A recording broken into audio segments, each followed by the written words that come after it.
볼 수도 들을 수도 없는 시청각 장애인을 아시나요?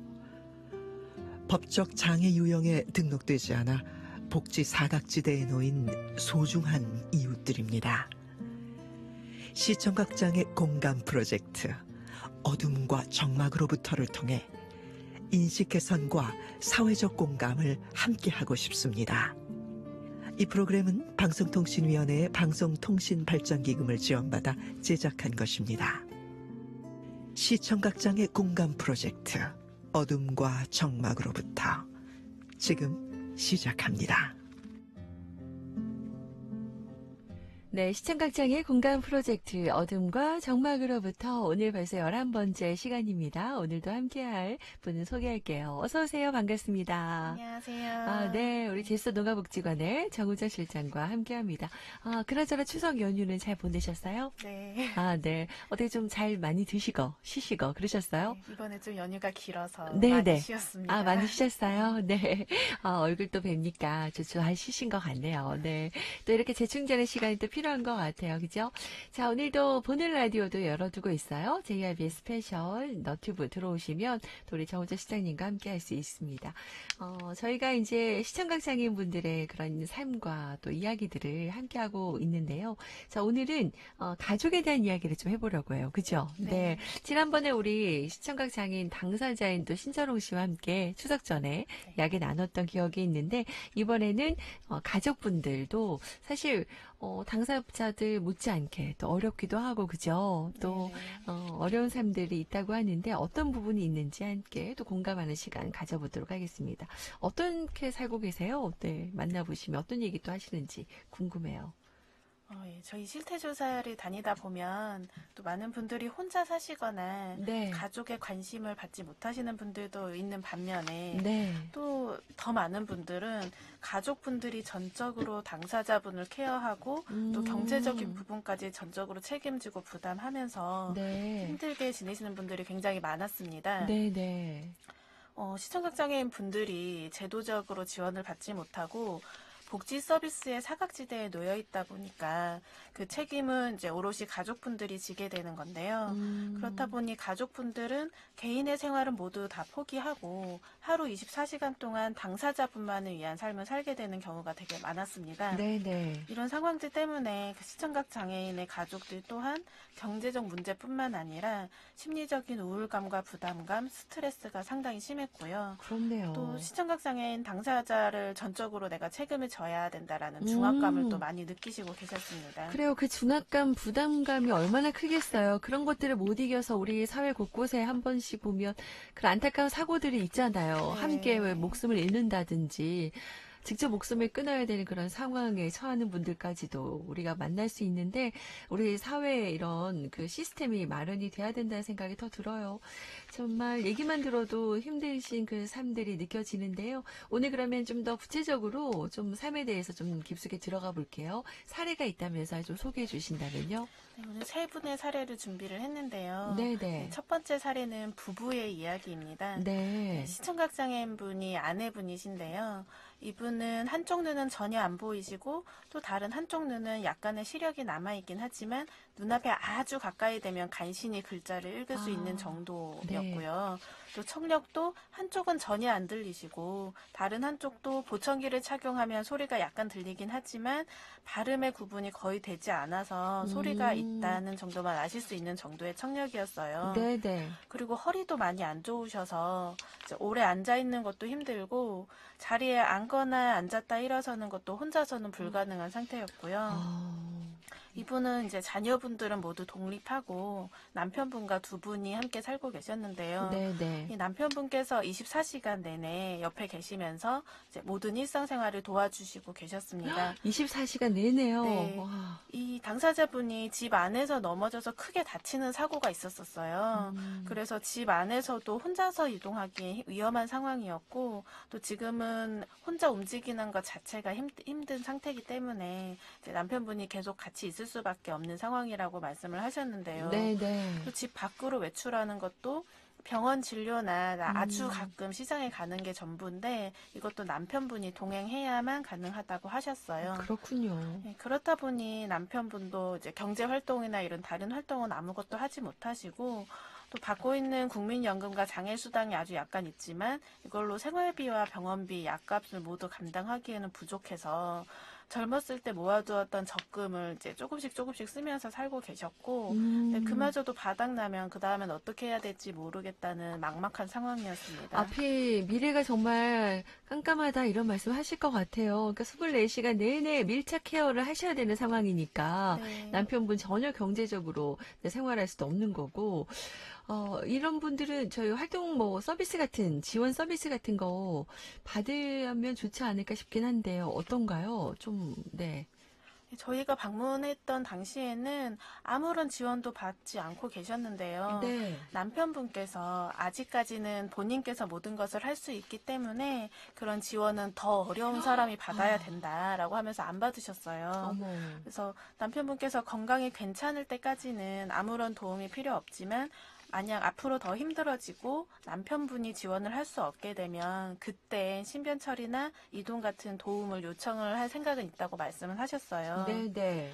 그런데 저희가 봤을 때는 이제 남편분께서 하루 종일 아내분 식사 챙기고 화장실 가는 거 도와주고 약을 그래요. 챙기고 네. 이야기 들어주고 또 집안일 하시고 쉴 시간이 하나도 없고 맞아요. 개인적인 외출이나 다른 사람을 만나거나 하는 일도 하나도 없이 오로지 아내분만을 위해서 이제 생활을 하시는 게 너무 안타까워 보였거든요. 네. 남편분 스스로를 위한 모든 욕구를 내려놓으신 것처럼 보였습니다. 그래요. 이게 어느 기간이 정해진 게 아니라 이게 계속해서 이어져야 되는 건데 이건 좀 아니라고 봐요. 그죠? 네. 남편의 또 이분도 나이가 있고 한데 그래요. 또 본인이 또 뭐 병원에 가실 일이 생길 수도 있고요. 그죠? 네. 네네. 이런 경우엔 정말 시청각 장애 당사자분도 물론 힘드시지만 가족분도 정말 힘드실 거라는 생각 다시 한번 하게 되고 뭔가 대책 마련 필요하겠습니다. 그죠? 네. 자, 이런 사례가 있고요. 여러분. 네. 들으시면서 함께 좀 공감해 주시고 또 많은 관심이 필요한 것 같아요. 자, 두 번째 사례는 어떤 분이실까요? 네, 이분도 여성분이신데요. 이분은 따님과 함께 생활하고 계셨어요. 네. 원래 살던 집이 있는데 거기서 혼자 사시다가 건강이 안 좋아지면서 따님 집으로 잠시 옮겨와서 지내고 계셨는데요. 네. 이분은 전혀 안 보이시는 전맹이고 청력은 남아있지만 잘 듣지는 못하셨어요. 근데 지금 옮겨온 집이 엘리베이터가 없는 4층 빌라여서 네. 혼자서는 아무 데도 갈 수가 없으니까 집 안에만 계실 수밖에 없었어요. 네. 4층 그 계단을 오르내리는 게 힘들기 때문에 외출 자체를 전혀 하지 않았고 병원에도 갈 수가 없으니까 이제 자녀분들이 대신 약만 받아오고 있고 원래 살던 집으로 돌아가는 것조차도 할 수가 없는 상황이었어요. 그런데 원래 살던 집이 이제 시골집이긴 하지만 자가였기 때문에 기초생활수급 대상도 아니어서 어떤 제도적으로 지원을 받을 수 있는 부분이 아무것도 없었고요.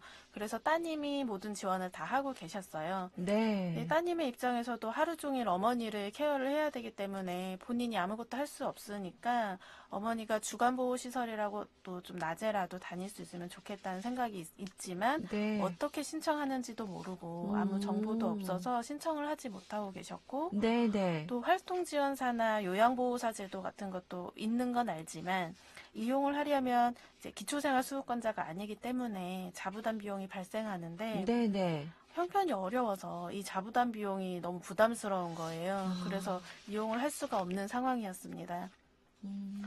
시골에 작은 집 하나가 있을 뿐이고 이제 다른 재산이나 소득이 아무것도 없는데 네. 그래서 형편이 너무 어려운데도 아무 지원을 받을 수 없다라는 거에 대해서 굉장히 어렵다라는 말씀 많이 맞아요. 하셨고 이런 게 제도의 허점인 것 같아요. 좀 그런 부분 얘기도 많이 하잖아요. 그죠? 네네. 그래서 가장 필요한 게 경제적인 지원인데 이 음. 수급자가 아니더라도 시청각 장애가 있다고 하면 활동 네. 지원사를 비용 부담 없이 이용할 수 있도록 하거나 네, 그럼요. 이런 지원이 이제 가장 가장 필요하다고 말씀을 하셨습니다. 네, 네. 시청각장애인 당사자를 이제 하루 종일 전담해서 케어를 해야 되니까 경제 활동을 전혀 할 수가 없잖아요. 네. 이런 가족의 현실을 생각하면 이런 요구들은 좀 당연한 게 아닌가라는 생각도 들었고요.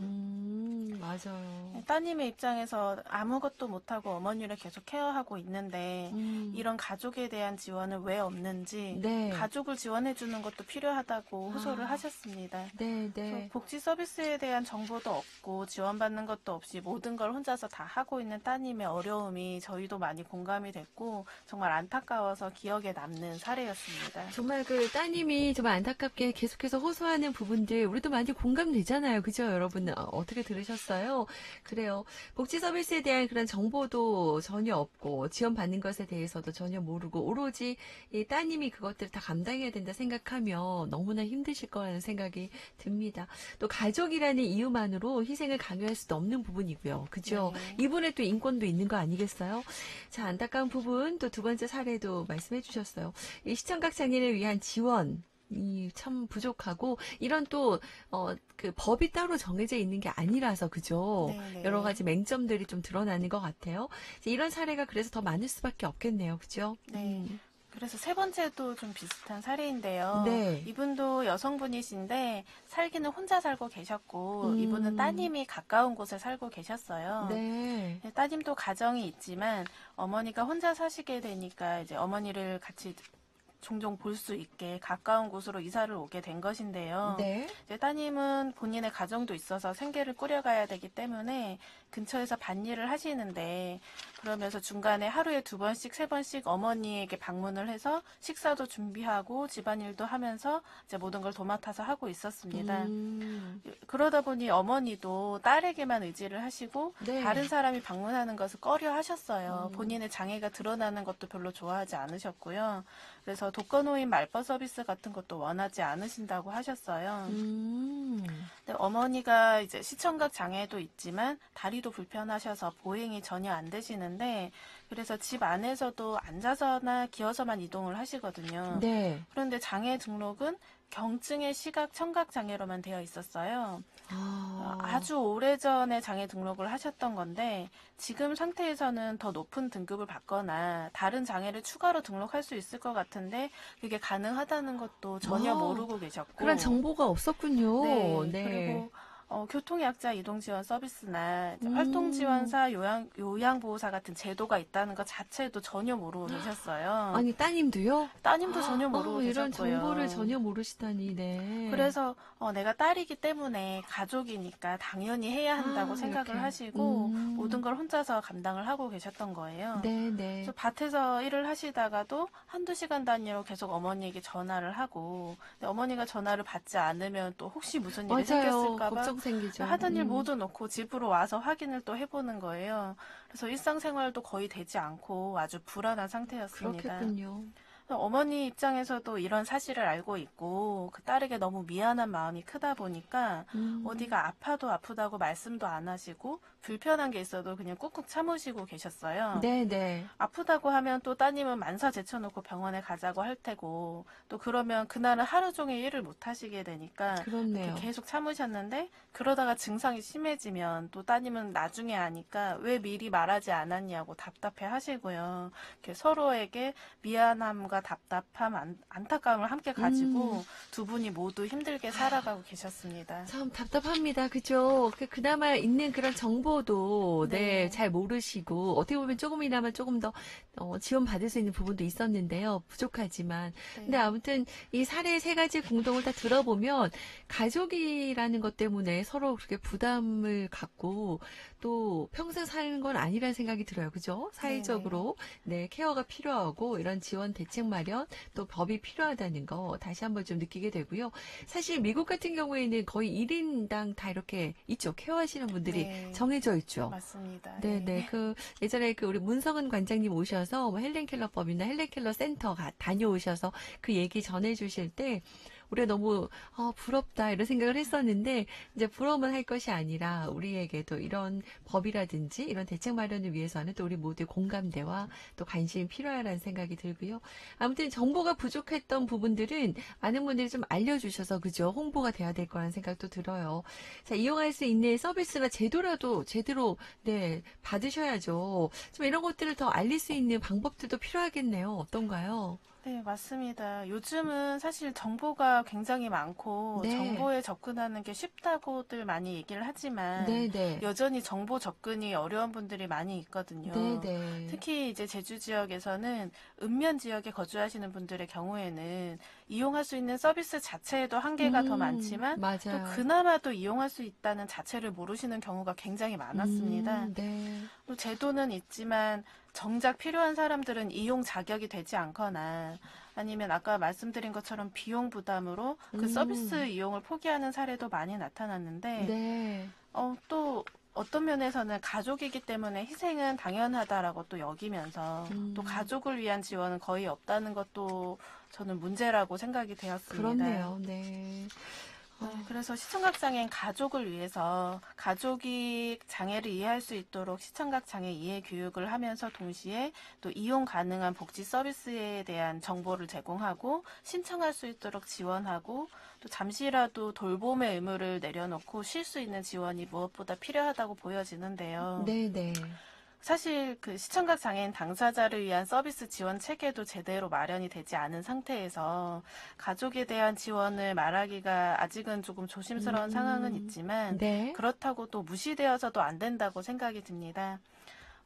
물론 이제 시청각 장애인 당사자를 위한 전문적인 서비스 지원 체계가 탄탄하게 마련이 된다면 네. 이제 가족이 모든 걸 책임져야 되는 현실이 개선이 될 것이고 네. 또 그만큼 무거운 어깨도 좀 덜어지면서 가족들 또한 일상적인 삶을 회복할 수 있게 될 것이라는 생각도 들고요. 네, 중요한 말씀을 해주신 것 같아요. 네, 가족이라고 그 무거운 짐을 모두 지고 있는 건 아니라는 생각이 들어요. 그죠? 네.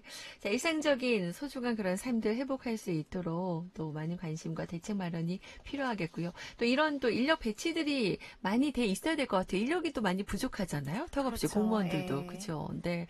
자, 이런 여러 가지 현실적인 문제들이 많이 있지만 그래도 네. 또 일선에서 또 이렇게 또 노력하시는 분들도 많이 계시고 네, 그런 부분도 같이 좀 우리가 이야기 나누면서 긍정적으로 앞으로도 나아갈 방향에 대해 이야기할 수 있는 시간이길 바랍니다. 자, 시청각 장애 공간 프로젝트 어둠과 정막으로부터 네, 우리 JRBS 창사 20주년 특집이기도 하고요. 또 여러분과 함께하는 그런 시간으로 마련한 또 기획 프로그램입니다. 많은 관심 부탁드릴게요. 자, 오늘도 우리 제수농업복지관 기획조정실의 정우전 실장과 함께 시청각 장애인분들 그리고 가족들의 그런 삶에 대해서 같이 이야기 나눠봤습니다. 고맙습니다. 네, 감사합니다. 네, 다음 시간 또 12번째 시간 여러분 기대해 주시기 바라고요. 이 프로그램은 방송통신위원회 방송통신발전기금을 받아서 제작하고 네, 함께하고 있는 방송입니다.